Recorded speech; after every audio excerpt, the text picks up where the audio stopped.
This story is brought to you by tapeatale.com. ये school की बात है, 9th क्लास की। मैं अपनी पेंसिल शॉर्प करके अपनी ड्राइंग नोटबुक के एक नए पन्ने पर उसे टिकाकर बस सोच ही रही थी कि क्या बनाऊं। इतने में सामने से एक बहुत ही सख्त आवाज आई कि मैं जाते वक्त लाइन से चेक करूंगा कि सबने काम किया या नहीं।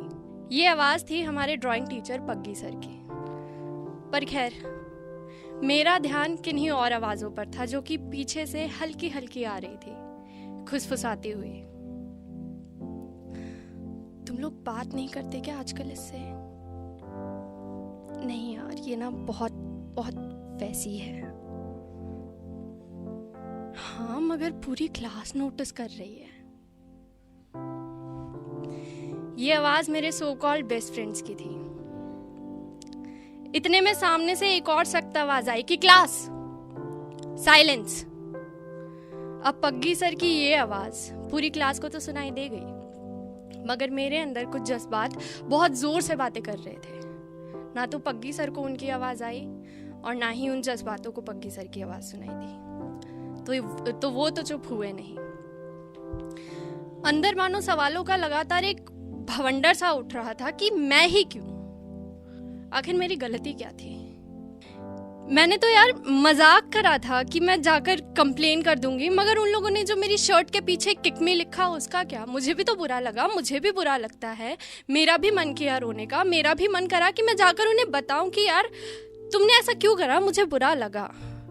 मगर मैं तो फिर भी अपना मजाक बनवाकर खुश थी। मगर उन लोग को शायद ये बात कुछ ज्यादा पसंद नहीं आई। मेरे बेस्ट फ्रेंड्स, उन लोगों ने मुझसे बात करनी बंद कर दी। इतने में घंटी बजी और सब उठकर बाहर जाने लगे। मगर जिन्हें पग्गी सर की आवाज नहीं सुनाई दी थी, उन्हें इस घंटी की आवाज भी नहीं सुनाई दी। तो वो तो अब भी अंदर ही थे। मुझे पता ही नहीं लगा कि कब मेरे अंदर का ये शोर मेरी ड्राइंग नोटबुक के उस पन्ने पर एक क्रश करी हुई पेंसिल की नोक का निशान बन चुका था, बहुत भद्दा, बिल्कुल उस भवंडर की तरह।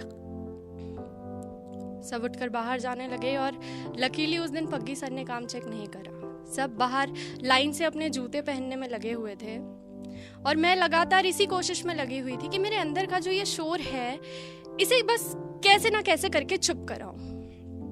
मगर मेरी हर कोशिश नाकाम थी। उस दिन मुझे पहली बार ये पता लगा कि चुप्पी की चीख की आवाज कितनी ज्यादा ऊंची होती है, मगर फिर भी कोई उसे सुन नहीं पाता। जब आंसू रोकते रोकते भी पलकों के किनारे तक बस आ ही गए थे, तब मेरे हाथ में जो मेरी ड्राइंग नोटबुक थी उसे पूरे गुस्से से मैंने बीच से वहीं फाड़कर जमीन पर पटक दिया। सबकी नजरें मेरी तरफ मुड़ी और मैं बिना अपने जूते पहने भागती भागती वॉशरूम की तरफ गई। वहां जाके एक कमरे में खुद को बंद किया रोने के लिए। उस खाली अकेले कमरे में भी मैंने एक कोना ढूंढा जहां मैं बैठकर रो सकूं। उस कोने में बैठी और बैठकर सिमट कर बिल्कुल रोने लगी। मुझे रोना था यार, बहुत जोर से रोना था। मैं बहुत मुश्किल से चुप थी और उस वक्त तक भीड़ में किसी ने ढंग से रोना सिखाया नहीं था। इतने में लगातार बाहर से दरवाजा खटखटाने की आवाजें आने लगी कि निधि दरवाजा खोल। और कुछ आवाजें ऐसी भी जो ये कह रही थी कि यार ये पागल है क्या, कितनी अजीब है ये, कोई मैम को बुलाओ। कुछ वक्त बाद हमारे स्कूल की काउंसलिंग टीचर की बाहर से आवाज आती है। वो भी मुझे लगातार दरवाजा खोलने के लिए कह रही थी, मगर मैंने दरवाजा नहीं खोला क्योंकि मुझे ये पता था कि बाहर उन बच्चों की भीड़ है जिन्हें ये पता है कि मैं अंदर रो रही हूँ। और शायद मैं सच में अजीब हूँ क्योंकि मैं ये जानती हूँ कि वो ये जानते हैं मैं रो रही हूँ, मगर फिर भी मैं उन्हें अपने आंसू नहीं दिखाना चाहती। कुछ वक्त बाद जब मुझे ये एहसास हुआ कि उन बच्चों को वापस अपनी अपनी क्लासेस में भेज दिया गया है, मैंने तब वो दरवाजा खोला और बाहर बस वो मैम खड़ी थी। अब मुझे नहीं पता कि जब मैं वो दरवाजा खोलकर बाहर आई तो मेरी हालत दिखने में कैसी लग रही थी, मगर मेरे अंदर का काफी कुछ आंसुओं के जरिए उस वक्त बह चुका था। वो मैम मुझे काउंसलिंग रूम में लेकर गई, जहां जाकर मैंने देखा कि वहां मेरी क्लास टीचर भी बैठी हुई थी। उन दोनों ने मुझे उधर बैठाया, पानी पिलाया और मुझसे बहुत प्यार से एक सवाल पूछा कि क्या हुआ। पहली बात तो मुझे मेरी जिंदगी में बहुत गिनती के ऐसे लोग मिले हैं जो मुझसे ये सवाल पूछते हैं कि क्या हुआ। और दूसरी बात, इन गिनती के लोगों में से भी बहुत गिनती के लोग ऐसे हैं जो मुझसे ये सवाल पूछते हैं मेरा जवाब सुनने के लिए।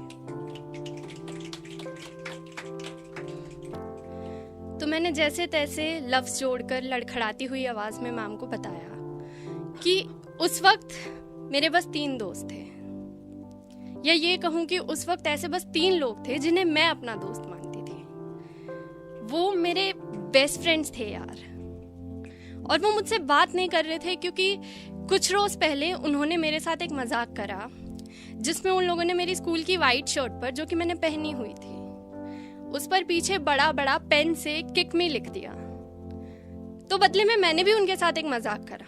मैंने उन्हें बोला कि मैं तुम्हारी शिकायत लगाने जा रही हूँ, पर मैं गई नहीं थी, मुझे पता है। पर उन्हें शायद मेरा मजाक कुछ खास पसंद नहीं आया, तो उन लोगों ने बातचीत बंद कर दी। पर मेरा बहुत मन करता था यार उनसे बात करने का, मुझे बहुत याद आती थी उनकी। मैंने तो इनफैक्ट टिफिन भी ले जाना बंद कर दिया था क्योंकि वो लोग मेरे साथ बैठकर खाना नहीं खाते थे। मैम ने ये सब सुनकर उन 3 में से एक को उस वक्त उधर काउंसलिंग रूम में बुलाया और उसे समझाते हुए बहुत प्यार से ये बोला कि बच्चे ऐसे नहीं करते, वो आपकी दोस्त है, उससे बात करो।